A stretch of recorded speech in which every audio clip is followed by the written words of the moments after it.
y los acápites difíciles en cuanto a tener que asumir el tipo de cirugía, obviamente con las indicaciones precisas para evitar todo tipo de complicaciones y hacer una excelencia en el manejo de estas técnicas. El ALIF es definitivamente uno de los procedimientos que se están haciendo también ya en Perú, y una de las primeras manos que la empieza a realizar es el doctor Arturo Morales, quien ahora presentamos y dejo con ustedes. Arturo, buenas noches. Buenas noches, doctor. Buenas noches a todos los miembros de la sociedad. Me da mucho placer y gratitud de estar con ustedes gracias a la invitación de la Sociedad Peruana de Neurocirugía. Quiero agradecer las palabras del doctor Soto.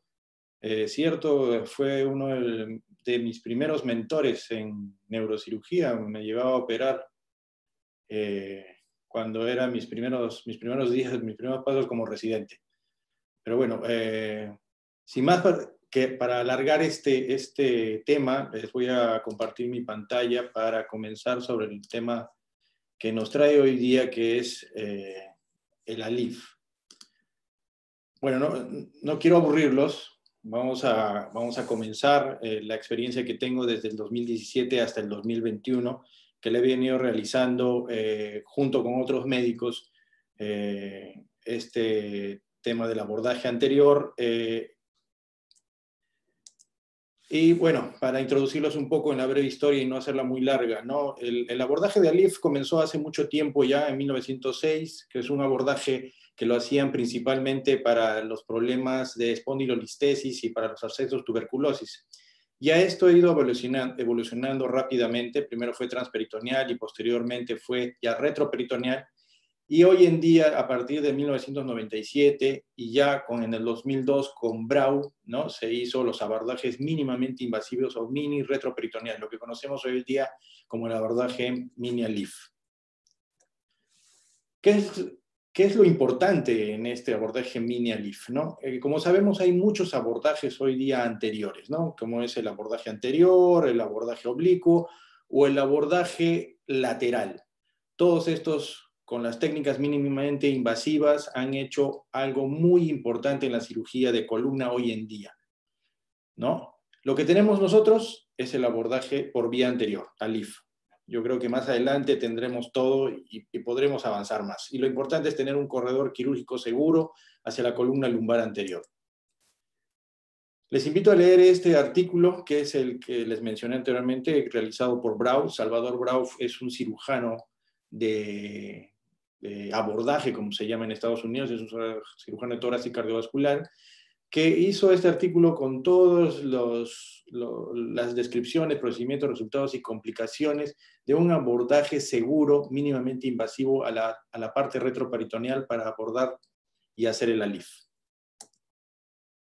¿Qué es lo importante en todo paciente, creo yo, cuando hacemos cirugía de columna? Lo importante es seleccionar el paciente. Y los mismos cirujanos de columna, de abordaje, o los cirujanos cardiovasculares diseñaron estas tablas, ¿no? Hicieron una evaluación preoperatoria en la que nos dice cuáles son las indicaciones y contraindicaciones, pero más lo ponen como riesgos. Entonces, cualquiera que quiera empezar a hacer cirugía de abordaje anterior o ALIF, el ideal es tener un paciente en nivel L5-S1, sin cirugías abdominales, sin obesidad y sin anticoagulación. A lo que vemos posteriormente ya riesgo moderado y riesgo ya alto, ¿no? El alto requiere ya un tratamiento multidisciplinario con cirujano de columna, cirujano de abdomen, cirujano de tórax y cardiovascular. Y en el tipo 2, que es un riesgo moderado, es especialmente a los pacientes cuando comenzamos a hacer un abordaje L4-L5 o L3-L4. ¿Cuáles son las indicaciones de la ALIF? Vamos a ver. Como dice Marsh, lo complicado no es hacerlo, sino cuándo indicarlo. Acá tenemos un cuadro más o menos, unas imágenes de cuáles son las indicaciones y cuándo hacerlo y cuándo no hacerlo. Básicamente, para tener una idea general, la ALIF se puede hacer en un disco degenerado, ¿no? Que tenga signos de Modic, ¿no? En una espondilolistesis, en aquellos pacientes que hagan pseudoartrosis, ¿no? Básicamente en esos pacientes, bueno, pacientes que han sido operados anteriormente y que pueden, operados de una hernia, por ejemplo, o que han hecho un segmento adyacente. Hay artículos en los que le dicen que el ALIF es muy seguro, tanto así que si viene un paciente joven con una degeneración discal y que el paciente refiere dolor discogénico o con lumbago con ciática, hay muchos pacientes que llegan a la consulta y dicen, mejor hago terapia física, tengo mucho miedo de operarme, pero hoy en día los artículos refieren que es mejor operar a un paciente rápidamente, o sea, en joven, a que operarse después, porque la LIF o la vía anterior es muy segura y la recuperación es muy rápida. Entonces, en eso está lo que es la selección del paciente, ¿no? Es un tratamiento seguro. Acá hay un mensaje, ¿no? Cuando tengamos un paciente con una espondilolistesis ísmica a nivel L5 con una incidencia pélvica elevada, es un factor de riesgo de falla. Entonces, lo mejor es colocarle una instrumentación posterior. Es importante también conocer, ¿no? Como les hablé anteriormente, que el ALIF es muy importante para las cirugías de revisión y está en este artículo, ¿no? Si nosotros tenemos un paciente que le han hecho previamente fusión o previamente descompresión de uno o múltiples niveles y hay degeneración discal, segmento adyacente o flat back, la espalda plana, el ALIF está prácticamente en todas las indicaciones. O sea, es una arma importante, ¿no? ¿Y por qué es importante? Porque a diferencia del TLIF o de la fusión posterior, que no vamos a lograr un buen balance, el balance en el ALIF es importantísimo. Entonces sabemos que en la columna lumbar, bien balanceada, vamos a tener menos problemas. Entonces el ALIF es algo importante conocerlo, ¿no? Como hemos dicho, ¿por qué el ALIF? ¿No? El ALIF es importante porque la posición es menos traumática. No lo vamos a tener al paciente boca abajo y que puede tener muchos problemas por esa posición. No hay lesión muscular. Los elementos posteriores de la columna son respetados. No hay movilización del saco dural o las raíces, que es una cosa que tienen mucho miedo los pacientes hoy en día, porque ellos vienen y te hablan en la consulta de la fibrosis. Hay mínimo sangrado, ¿no? Y del procedimiento espinal, ¿no? Se hace una disectomía radical, más del 90%, a diferencia de un TILF que es solo un 60%. Permite restauración de la lordosis y la altura foraminal.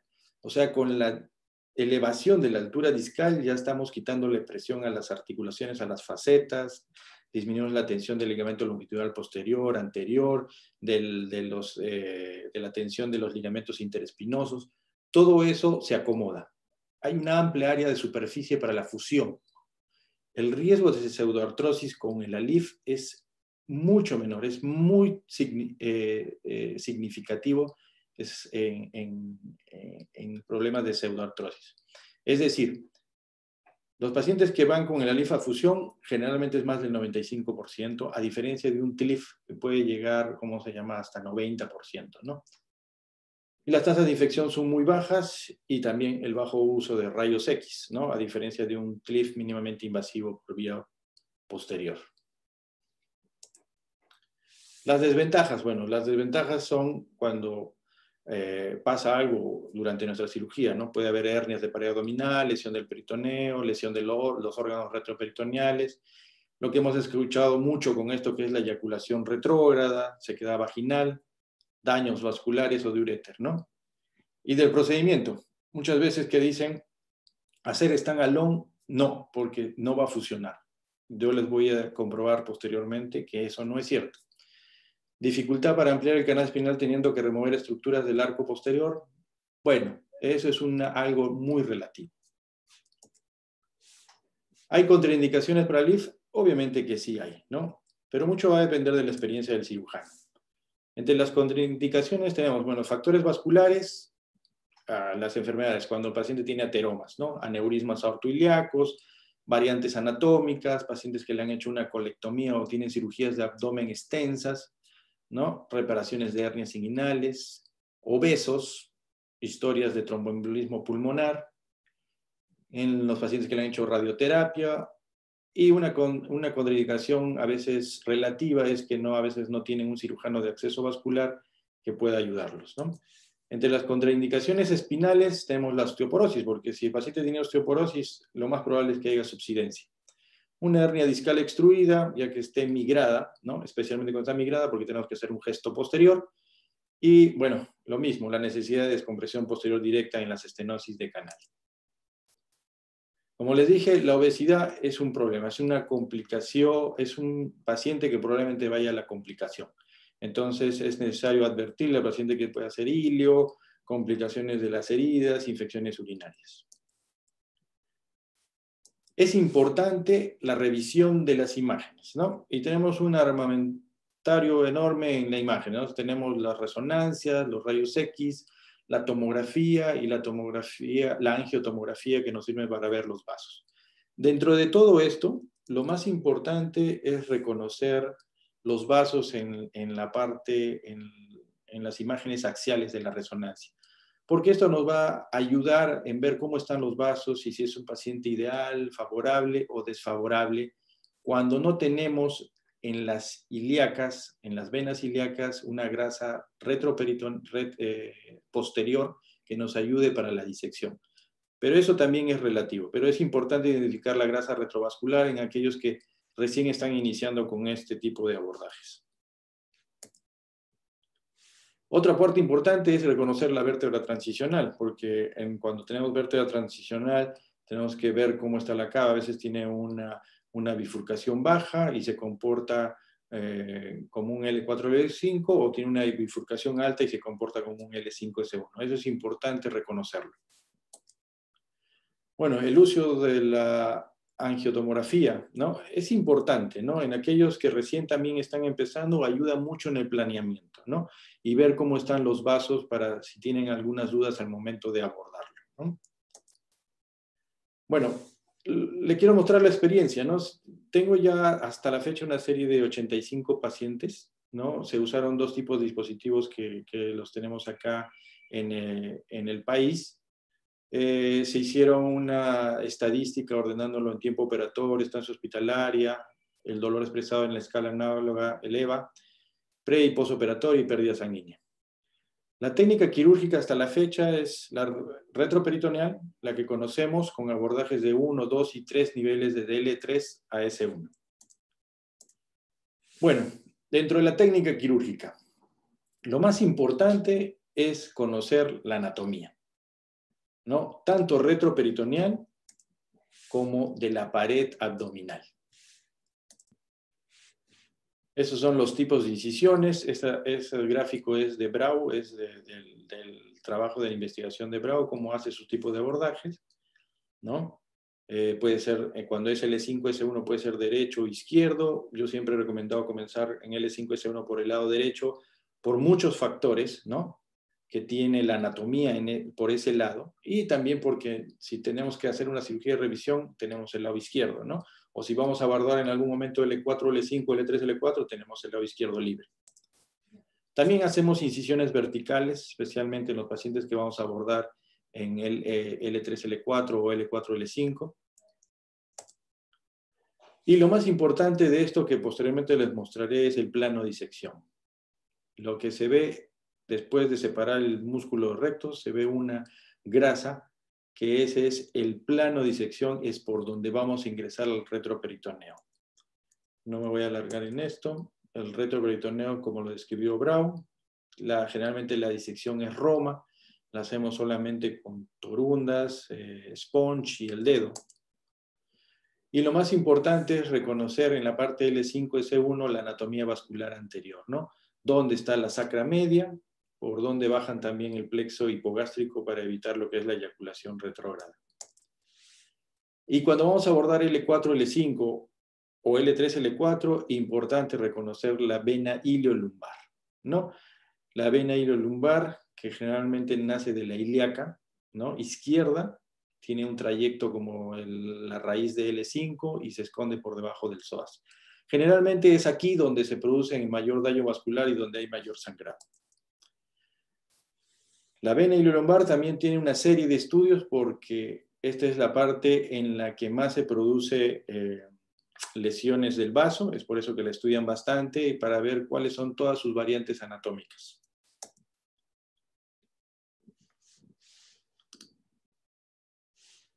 Acá les muestro un pequeño video rápidamente del abordaje de L5S1 en el lado derecho, del instrumental que usamos, cómo cortamos la fascia de los rectos. Ese plano, esa grasa que ven ahí, ese es el plano que debemos encontrar para entrar al retroperitoneo. Ahí ya ingresamos al retroperitoneo. El abordaje básicamente, como les dije, es en el dedo. A veces tenemos que ampliar la incisión, no de la piel, sino de la fascia arcuata para poder ampliar el abordaje. Llegamos al músculo psoas, ahí vamos a encontrar los vasos rápidamente, ¿no? Y comenzamos a separar los vasos para poder llegar y tocar nuestro promontorio, que es ahí donde lo estamos tocando ahorita, ¿no? La disección, como ven, es básicamente Roma. A veces es muy difícil disecarlo, ¿no? Encontramos los vasos y a veces se rompen por esa disección, a veces tenemos que cortar con tijera. A veces, bueno, ya es la colocación de los separadores.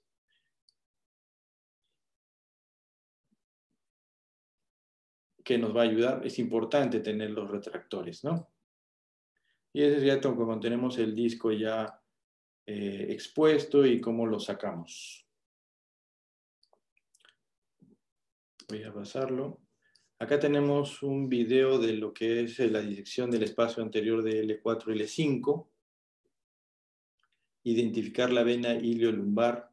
En este caso, me dirán, bueno, estamos usando ahí monopolar acá, no hay problema porque ¿cómo se llama? El plexo hipogástrico va por la parte superior de la aorta y de la ilíaca y después ingresa al espacio L5-S1.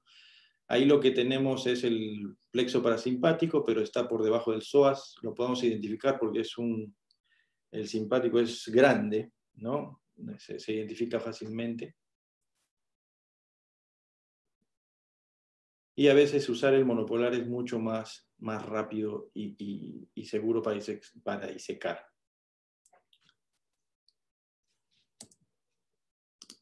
Acá vamos a ver individualizar la vena iliolumbar, ¿no? Ahí estamos con una codo y justo estamos viendo la vena ilíaca, ¿no? Y vamos a ingresar con la codo, vamos a disecarla para poder ligarla. El psoas está siendo retraído con la pinza. Ahí ponemos el hilo.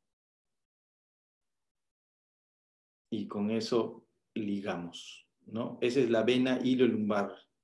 La que, bueno, de todo el ALIF creo que es hasta ahora, creo que es lo más complejo. Porque a veces son vasos finitos que rápidamente se notan y pueden ligarse. Y a veces son vasos muy grandes que da miedo romperlos, ¿no? Pero bueno, creo que esa es la parte fundamental de este tipo de cirugía en este abordaje del L4 y L5. Acá, este es más arriba, ya después de haber abordado L4, L5, para ir a L3, L4, encontramos ahí, estamos viendo igual el codo, estamos agarrando la arteria con la pinza vascular, la disecamos, esta es la arteria lumbar segmentaria del L4 para abordar el L3, L4, y es lo mismo. Generalmente acá ponemos doble hilo y también ponemos clips de mamaria, ¿no? Para asegurarnos de que no se abra. Vamos a continuar. Y esta es una visión general de lo que tenemos, ¿no? Es el retractor con los Hohmann y un distractor del disco para poder sacarlo, ¿no? Generalmente lo hacemos con lupas para tener una mejor visión. Pero esto es a lo que llamamos el corredor seguro, ¿no? Es importante la separación de los retractores.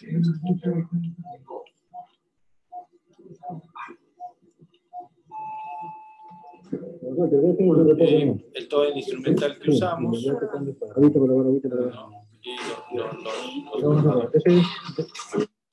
Y Bueno, ¿cuáles son los resultados? Generalmente la cirugía no dura más de 2 horas, ¿no? El sangrado es mínimo, siempre van a encontrar un poquito de sangrado porque la grasa retroperitoneal sangra, hay vasitos pequeñitos que sangran, pero no hay que tenerle miedo ni hay que estar buscando de dónde sangra todo, ¿no?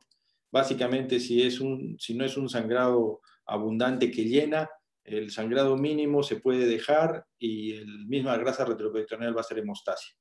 El alta es a los 3 días, no se requiere transfusión sanguínea en ninguno y todos es una cirugía muy noble porque todos al día siguiente desaparece su dolor, ¿no? Es increíble. Las complicaciones que he tenido hasta la fecha es un caso de pseudoartrosis a la que tuvimos que fijar por vía posterior necesariamente y en 2 casos sí hubo una lesión vascular al abordar L4, L5. Pero para esto, para evitar las complicaciones, también hay artículos, ¿no? Hay artículos que ya están descritos para el abordaje anterior, cómo manejarlos. Generalmente son las lesiones vasculares, como les expliqué, y mayor frecuencia es el abordar en L4, L5, ¿no? También hay que tener en cuenta cuando abordamos L4, L5, L3, L4, la trombosis y el vasoespasmo. Y para eso sí es importante tener al cirujano cardiovascular cerca, porque cuando esto pasa, tiene que solucionarse rápidamente, si no, el paciente puede fallecer. También tenemos las lesiones urológicas y en las que todo el mundo tiene un poco de temor, que es la eyaculación retrógrada, ¿no? He operado pacientes jóvenes y de todos mis pacientes varones que he operado, en ninguno ha tenido un problema de eyaculación retrógrada. Ninguno. Básicamente es por la disección, ¿no? La disección Roma. En ninguno había tenido lesión del uréter, ¿no? Porque hay que identificarlo en el momento del abordaje y separarlo junto con el retroperitoneo, con la bolsa peritoneal. Ilio pus quirúrgico no se está descrito, pero no ha presentado. Sí ha habido, a veces hemos abierto el peritoneo por casualidad, pero se sutura rápidamente y no crea ningún tipo de problema. Complicaciones de la pared abdominal, cuando abordan un L3, L4, L4, L5, por ahí salen ramas de los nervios ilio-hipogástrico e ilio-inguinal que pueden generar, que cuando se dañan pueden generar una laxitud del músculo oblicuo y transverso y no se ve como una hernia, sino que se ve una simetría en el abdomen.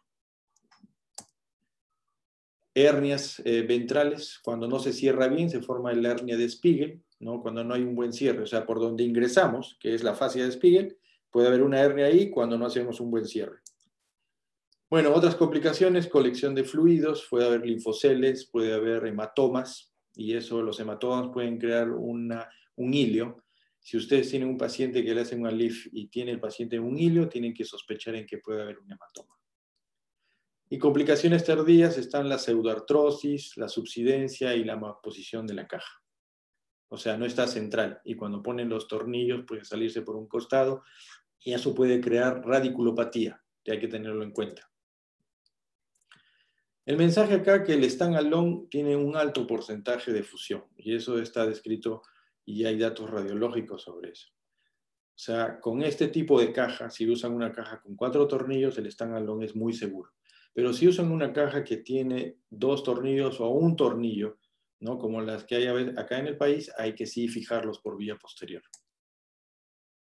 Lo otro es el cirujano de acceso, o sea, no siempre si van a realizar este tipo de abordaje, ya sea al principio, lo están iniciando, es importante tener un cirujano cardiovascular al lado, porque puede solucionar problemas que ustedes no podrían. Entre las conclusiones está probada la eficacia de la LIF, ¿no? Restaura la altura discal, el balance sagital, descompresión indirecta, baja morbilidad. Cuando hacemos cirugía por vía anterior, los primeros casos, cuando es más de 2 LIF, es mejor hacer vía anterior. Cuando tenemos que corregir más del 25%, o sea, lo que hemos hablado anteriormente, el balance sagital, ¿no? Si tenemos un pelvic tilt mayor a 20 grados o, ¿no? O el mismatch no es el correcto, ¿no? Tenemos que corregir por vía anterior. Cuando tenemos un L4S1 hipolordótico y a los pacientes, como hemos hablado anteriormente, segmento adyacente y aquellos que necesitan osteotomías múltiples podemos usar las cajas hiperlordóticas, que aún no tenemos en el país, pero el abordaje es el mismo, ¿no? Bueno, esta es la primera parte de la exposición. Quiero mostrarles algunos casos.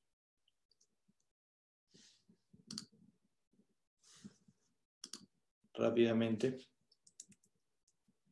Por ejemplo, este es un caso, es una mujer de 37 años, lumbalgia persistente y limitante, asociada a parestesias en miembros inferiores. Al examen no hay signos neurológicos evidentes y no mejora con terapia física. Es un caso típico de discopatía lumbago axial por discopatía degenerativa, ¿no?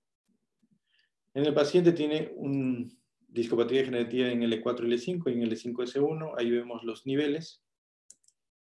Este es el control a los 2 años y vemos que con el stand-alone, ¿no?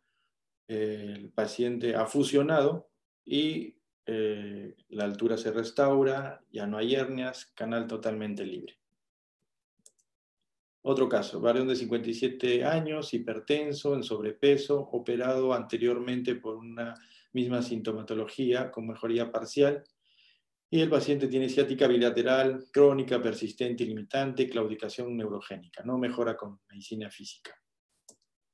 El clásico cirugía de revisión, ¿no? Es un paciente que le pusieron Coflex por vía posterior.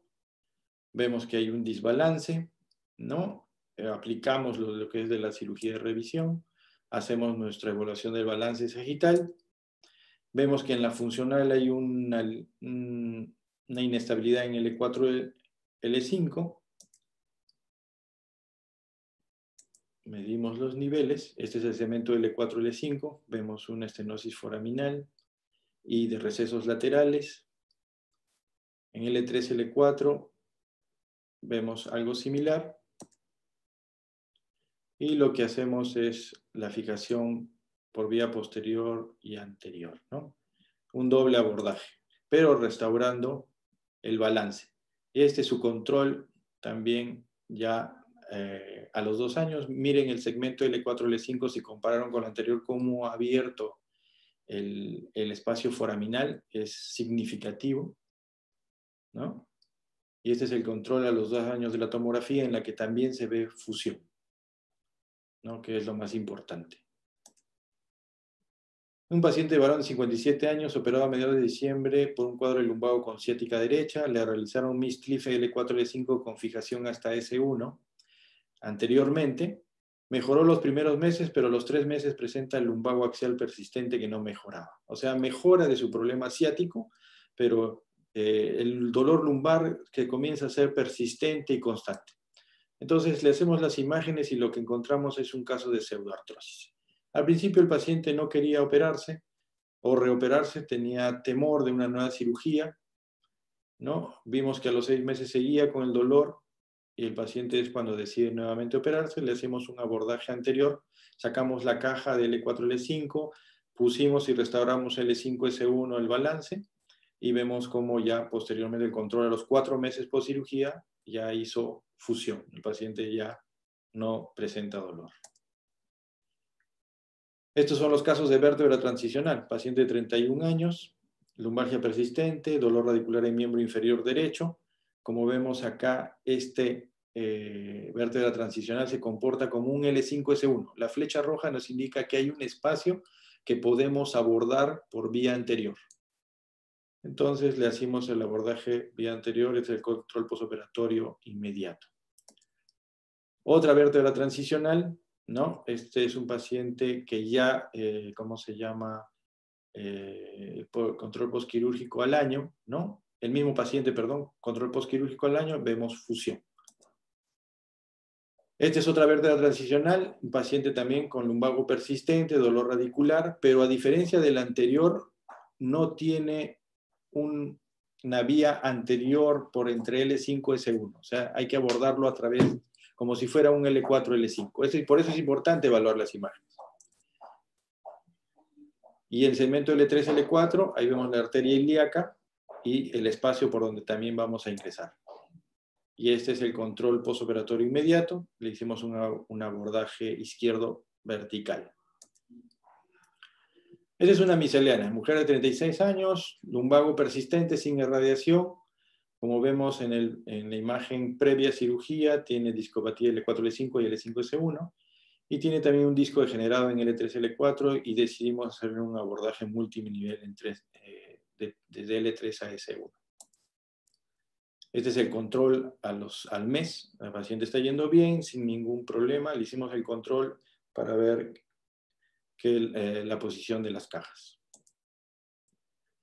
Este es otro paciente varón con una hernia extruida. Tiene antecedente de haber sido operado del mismo lugar de L5 hace 5 años. Y acá se puede ver que por día anterior podemos sacarle también la hernia sin hacer ningún gesto por vía posterior. Y este es un paciente con lubocética bilateral, con una espondilolistesis grado 2, con espondilolisis, en la que hacemos una fijación por vía anterior primero y posteriormente le hacemos una fijación mínimamente invasiva por vía posterior. Bueno, eso es lo que quería presentarles sobre la LIF rápidamente. La LIF es un tema muy extenso, ¿no? Que podríamos hablar mucho más, desmenuzarlos en L4, L5, en L5, S1, las complicaciones de cada uno y cirugías de abordaje en especial de cada uno, ¿no? Hasta de L3, L4. Creo que cada uno de esos segmentos tiene una característica especial. Si tienen alguna pregunta o duda, estoy llano a contestar sus dudas.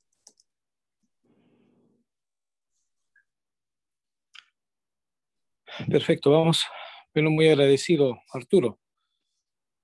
Vamos a ver si tenemos algunas preguntas en el chat. Doctor Luis Gutiérrez, ¿tienes abierto el chat, por favor? Luchito. Sí, está abierto, Pedro. Está abierto el chat, Pedro.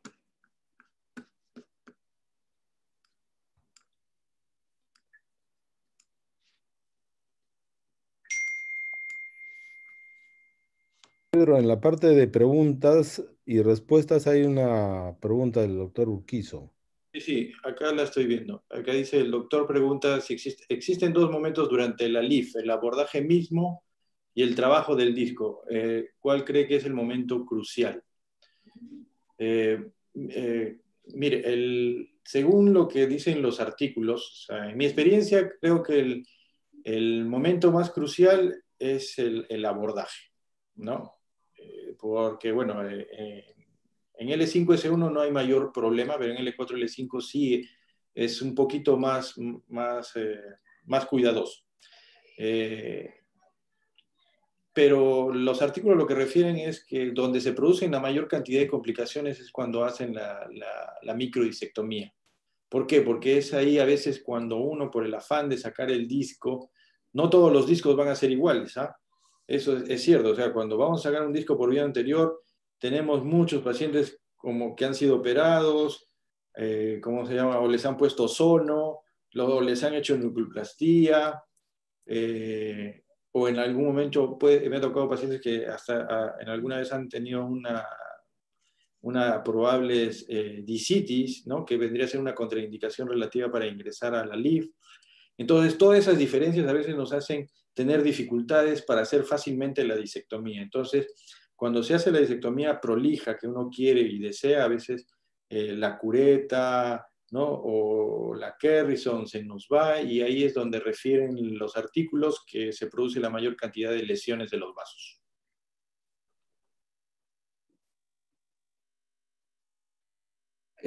Acá el doctor López me pregunta, ¿cuándo haces el abordaje anterior y posterior? ¿Lo haces en un mismo tiempo quirúrgico? Sí. El abordaje generalmente cuando es de un segmento, de un nivel, es una cirugía rápida, ¿no? Son 2 horas de vía anterior y por vía posterior es 1 hora, ¿no? Es una cirugía rápida, sí lo hacemos en un mismo tiempo. Y primero siempre hacemos la vía anterior, ¿no? Siempre se hace la vía anterior. Salvo como un caso que tuve en el Hospital Rebagliati que que lo habían operado por vía posterior primero, ya ¿cómo se llama? De una fijación, no le habían hecho nada al disco, solo fijación, entonces como estaba fijo y el paciente seguía con dolor, primero ingresamos por detrás a desajustar y después a poner ya la vía anterior para poder poner las cajas y regresar por vía posterior para ajustar los tornillos. Bueno, eso hasta ahorita las únicas preguntas. Yo voy a hacer una pregunta, mi estimado Arturo. Sí. Arturo, y en tu línea de formación para este abordaje, tú al inicio has empezado con cirujano general, sin cirujano general, con cirujano cardiovascular. ¿Te has rodeado de especialistas que te acompañaban en las primeras cirugías o únicamente con tu equipo de neurocirujanos puro es que empezaron la experiencia? No, doctor Nicolás, no. La primera cirugía que hice, llamé al cirujano de abdomen, llamé al cirujano cardiovascular. Sí, fuimos 4 a la cirugía de neurocirujanos. No, sí, con todos los cuidados la primera vez. Después, solo en las siguientes cirugías con cirujano cardiovascular, hasta hoy en día, cuando hago mis pedidos ¿cómo se llama? Para hacer las cirugías, pongo al cirujano cardiovascular, porque en caso yo lo necesite, él tiene que estar cerca, ¿no? Y además le tienen que pagar, ¿no? O sea, sí, cuando he estado en el hospital, sí lo hemos hecho solos, porque, bueno, el cirujano cardiovascular está de guardia, no hay problema. Muy bien. Y cuando tienes esas complicaciones de la vena ilolumbar, que obviamente cuando exploran el E4-L5, abordan el E4-L5, es a donde uno siempre tiene que encontrar y ligar. ¿Eso ha sido muy traumático en esa complicación que mencionas, tuviste? O sea, traumático no, pero sí es tenso, ¿no? Porque hay que cerrar un vaso y lo que más fácil se rompe es la vena ilíaca, ¿no? La arteria la podemos mover como sea y no se rompe, pero la vena sí es muy lábil, entonces ahí sí hay que ponerle puntos, ¿no? Y hay veces que, o sea, yo no le he podido poner, he tenido que poner nomás mi dedo y llamar al cirujano cardiovascular, por favor, hazme la chamba, ¿no? Ya. Muy bien, muy bien. Y en esa línea de formación, ahora, por ejemplo, ya con tus 80 y tantos casos, ¿es que ustedes solos o tú solo ya haces el abordaje del ingreso, Sí. el abordaje abdominal, por ejemplo? No, ya nosotros hacemos el abordaje, llegamos al E5-S1, disecamos el E4-L5, ya el cirujano cardiovascular viene a firmar nomás. Muy bien, excelente. A ver, vamos a ver quién más nos está escribiendo para poder hacerle alguna pregunta más. El doctor Álava estaba levantando la mano. Guedo y Álava. A ver, el doctor José Urquizo tiene una pregunta. Dice, ¿en qué casos exclusivos empleas case standalone versus caja autoexpandible versus fijación complementaria posterior? Ya. Yo básicamente desde hace ya un tiempo, hace 2, 3 años, he cambiado mi tipo de cirugía, ¿no? O sea, si tengo, ¿cómo se llama? Pacientes con discopatía degenerativa L4, L5, L5-S1, y que antes operaba por vía posterior, les hacía un TLIF, ¿no? Con abordaje de Wilce, no, ya todo lo hago por vía anterior, ¿no? Especialmente en pacientes jóvenes, ¿no? Que hablamos de menos de 60 años y que no tengan, por supuesto, por problemas de osteoporosis que me vayan a complicar la cirugía. Entonces, eso sí ha variado. O sea, la mayoría de mis pacientes, yo creo que un 80% de los casos son stand-alone. Y generalmente, cuando capto al paciente, son pacientes jóvenes, ¿no? Jóvenes porque sé que en ellos pues, se van a recuperar rápidamente. Okay. Ahora, está probado que sí funciona. O sea, no he tenido ningún problema. Como les dije, solo un caso de pseudoartrosis, una señora que no era de edad, tenía 45 años, pero era diabética y fumadora. Creo que eso fue un problema en el problema de la pseudoartrosis. Ahora, me dice cajas autoexpandibles. No tenemos en el país, creo, cajas autoexpandibles, si no me equivoco. Y la fijación complementaria por vía posterior la hago necesariamente cuando tengo que hacer algún gesto por vía posterior o cómo se llama, o cuando he puesto cajas solamente que no tienen 4 tornillos por vía anterior, ¿no? Hay que complementarlas por vía posterior. Hay una pregunta del doctor El Arcari, donde menciona si se utiliza microscopio para la disectomía o solo cuando tiene hernia discal. No uso, generalmente en este tipo de cirugía no uso microscopio, solo uso, ¿cómo se llama? Lupas. Lupas, sí. Mis lupas me ha sido hasta hoy en día suficiente para poder realizar este tipo de cirugía. Ok, perfecto. Acá el doctor Urquizo pregunta también complicaciones vasculares. Básicamente es, ¿cómo se llama? La complicación vascular, la mayor que he tenido es la ruptura del vaso, ¿no? A veces, ¿qué puede pasar, no? Que uno liga el vaso y no está bien ligado, se abre la sutura y comienza a sangrar. Y hallar el vasito sí es un problema, ¿no? Y en otras veces que sí se rompe o se rasga un poco el vaso porque al momento de disecar con las torunditas uno lo diseca mal, ¿no? O sea, entonces se rompe un vaso grande y entonces a veces se rompe de la base de la vena y entonces hay que ir ahí y poner el punto. Hay que ubicar el hueco.